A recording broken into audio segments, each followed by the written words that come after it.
You know, we've been talking for weeks now about oversupply of inventory, PCs, shoes, apparel. Do you think that autos might be isolated from some of that trouble? Well, I don't think they'll be isolated, but the three things you mentioned that every business is facing right now, particularly consumer-facing businesses, right, is the deteriorating macro environment. The auto industry faces that. A weakening consumer confidence.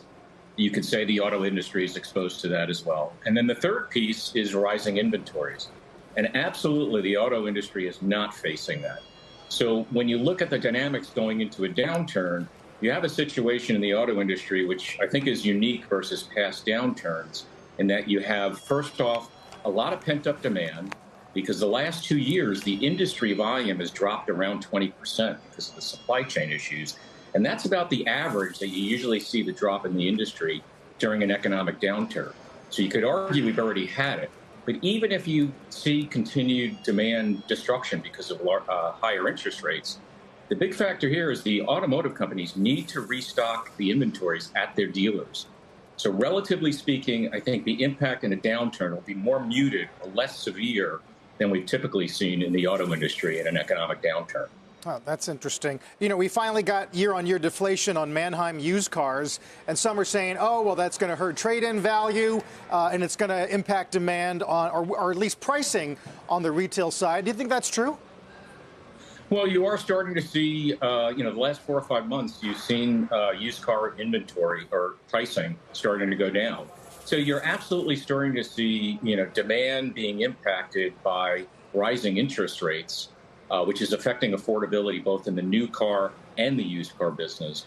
But I think, you have to put this into perspective. There are still a lot of people and a lot of, importantly, Carl, business fleets they're almost desperate to get new vehicles. So I think that pent-up demand will help be somewhat of a buffer in both the used and the new car business.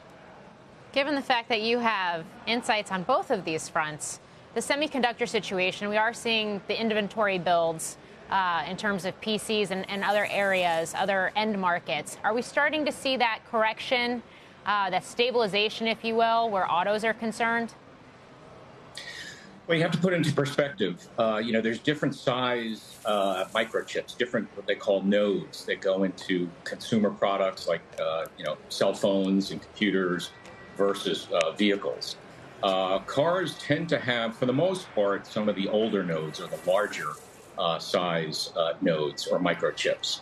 And so you can't, the capacity is not exactly fungible. But what you are seeing, and you've seen this reflected in the production reports from the manufacturers, you're seeing a better flow of product.